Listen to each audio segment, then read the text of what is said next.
Жүсіп пайғамбар қиссасы. Дария бұлақ.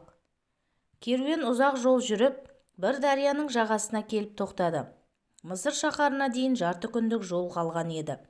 Мәлік: "Жүсіп балам, бұл жер дария бұлақ деп аталады. Керуен шаһарға кірерден алдын бір күн осында аялдайды. Жол азабы, көр азабы. Бүгін мал-мүлікті реттеп, жүктерді түгендеп, түйелерді суарып, жуынып шайынамыз. Ертең Мысыр халқы бізді қарсы алғанда шаһарға сән-салтанатпен шеру тартып кіруіміз керек. Сен де жуынып шайынып киім ауыстырып ал", деді. Жүсіп жұрттың көзінше жалаңаштанып шомылуға ұялды. Тәңірісіне сыйынып: "Уа Құдайым, мен жуынып болғанша тәнімді бөтенге көрсетпе", деп дұға қылды. Жаппар хақ дұғасын қабыл етті. Жайынды шақырып: "Ей жайын, Жүсіптің жалаңаш денесін жап, әуретін басқаға көрсетпе", деп бұйырды. Сол сәтте дариядан ірі балық шыға келді. Жүсіп шомылып болғанша ол құйрығымен қалқалап, тәнін бөтенге көрсетпеді. Бұйрықты мінсіз атқарған соң жайын да Алладан ақысын сұрады. Ол: "Уа 18 мың ғаламның падишасы, Жүсіптің құрметіне менің ұрпағыма киеді арт. Балық тұқымында ең мерейі асқағы бір болайық. Қияметке дейін атымыз өшпесін", деп тіледі. Тәңірі тағала жайынның тілегін қабыл алды. Содан бастап оның ұрпағы пайғамбарлар керегіне жарайтын болды. Олардың бір ұрпағы Жүніс пайғамбарды 40 күн қарнында сау-саламат сақтап, рухани пісіріп шығарды. Екіншісі Сүлеймен патшаның жүзігін жұтып 40 күн қарнында алып жүрді. Сүлеймен сол жүзікпен күл әлемді билеген екен. Үшіншісі Хазіреті Хайсаға көктен балық болып жауды. Төртіншісі Мұса Калимоллаға, Қызыр атаға жолығатын жерді көрсетті. Осылайша олардың абыройы асқақтап шыға келді. Ертесі Мәлік Жүсіптің кекілін тарап, тұлымшағын желбіретіп, сән-салтанатын жайнатып қойды. Үстіне алтын жіппен зерделенген әдемі шапан жапты. Беліне гауһар таспен өрнектелген кемер белдік тақты. Белдікке өткір қанжарды қынымен асып қойды. Осылайша керуен ауыр да азапты күндерді ұмытып, шат-шадыман көңіл күймен Мысырға келіп кірді.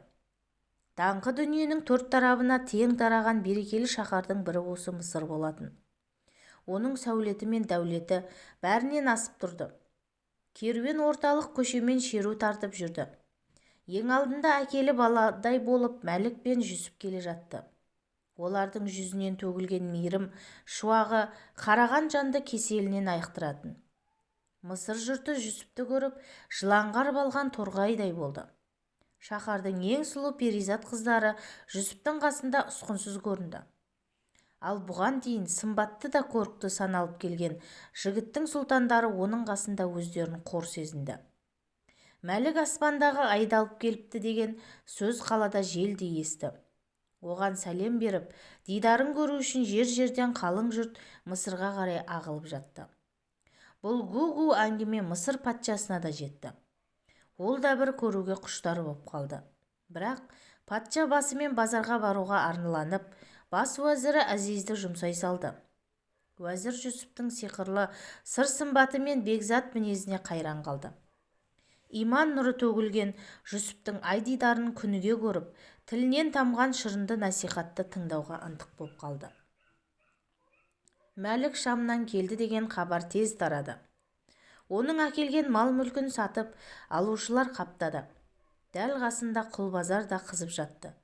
Соғыста тұтқынға түскен бейбақтар мен борышын өтей алмай қарызға батқан бейшаралар тоқтаусыз сатылып жатты.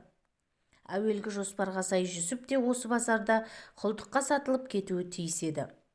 Керуендегі малайдың бірі аңдаусызда Жүсіп те сатылуы мүмкін деп айтып қалды. Бұл сөз заматта қаладағы бай-бағланның құлағына жетті. Олар бұл құлдың арзанға сатылмасын білді. Сандық-сандық алтындарын арқалап әкелді. Мәлік бір кереметке таң болды. Әдетте сауда ешқашан толық ұтымды болмайтын. Кей затты алушылар бірден табылмай, қоймада айлап жатып қалатын. Саудада бірде ұтса, енді бірде шығын шегетін. Бұл жолы болай болмады. Түкке тұрмас бөздің өзін байдың еріккен қатындары пышақ үстінен талап әкетті. 3 күннен соң базарда Мәліктің босаған арбалары мен қаңыраған қанарғаптары ғана қалды. Сауданың соңына қарай Жүсіпті сұраушылар көбейді. Сағат сайын алушылардың қарасы қалыңдай берді. Мәлік сауданың майын ішкен нағыз әккі болатын. Асығыс сатуға болмайды деп өзін зорға тежеді. Жүсіптің бағасының қай шекке дейін тірелерін ешкім дөп басып айта алмайтын. Бай манаптар сандық толы алтын әкеп ашып жатты. Бәрі жан-жақтан жамырап, «Әй, Мәлік, созбақтамай бағаңды айт, мына құлыңа не сұрайсың?» деп қинай бастады. Алушылар арасында бір кемпір отыр екен. Қолында бір тауық пен 4 жұмыртқасы бар. «Сен бұл жерде не қып жүрсің?» деген бай балқыланға, «Мен де Жүсіпті сатып алғым келеді» дейді. Оның жауабын естіген халық қыран топан күлкіге ғарқ болды. «Мынадай шіріген байлар тұрғанда саған не жоқ?» деп күлкі қылады. Кемпір оларға еш мән бермейді. Ол байлығы болмаса да бір сылтаумен Жүсіпті көріп қалады. Кейін кемпірдің ажалы толып, о дүниелік болғанда осы ниеті үшін Тәңірі тағала оны рахметіне алыпты деседі. Мысырда Мағриб патшасының салт басты қызы да жүреді. Бұл хабарды естіп, ол да келіп еді.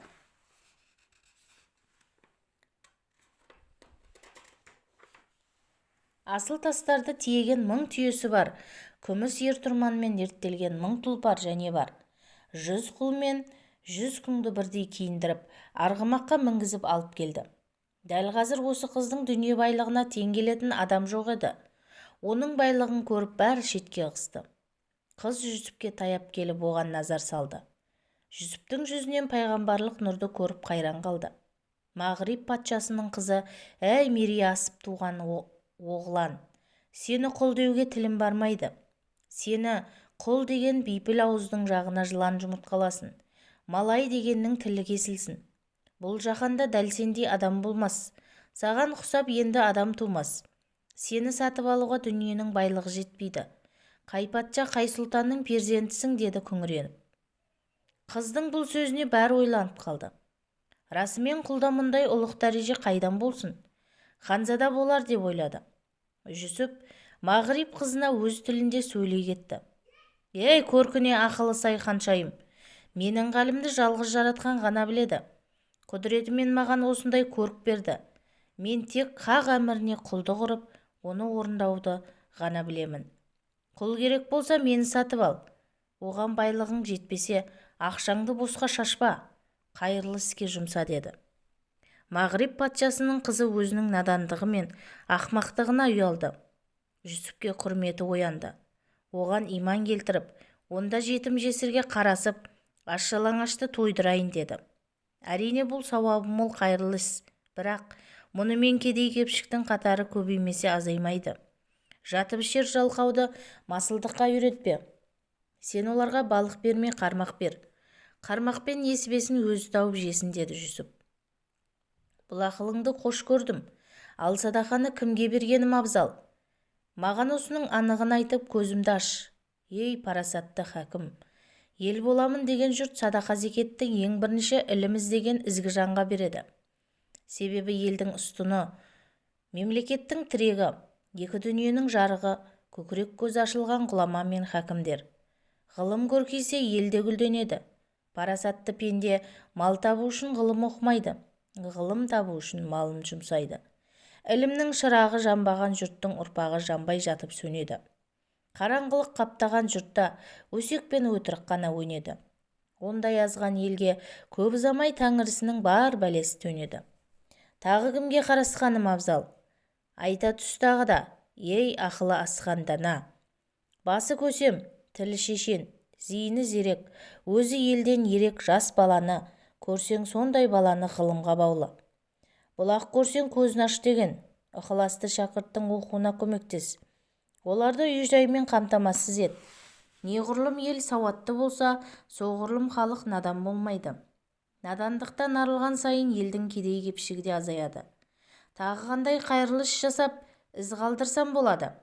Менен ақылыңды аяма, ең сұңғыла ойдың иесі. Тағы бір игі іс монша соғу, тазалық иманның жартысы.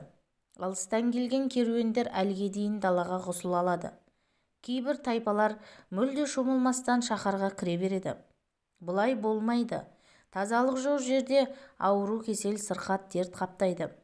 Естіжан осының алдын алады, деді Жүсіп. Оның ақылы қыздың санасына сәуле салды. Не істеп не қою керегін түсінді.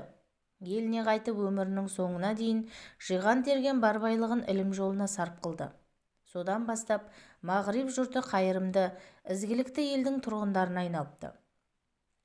Мәлік мынадай кереметті көріп, Жүсіпті бүтін сатпаймын деп шешті. Сөйтті де, бұл құл бүгін сатылмайды деп сұраушыларды таратып жіберді.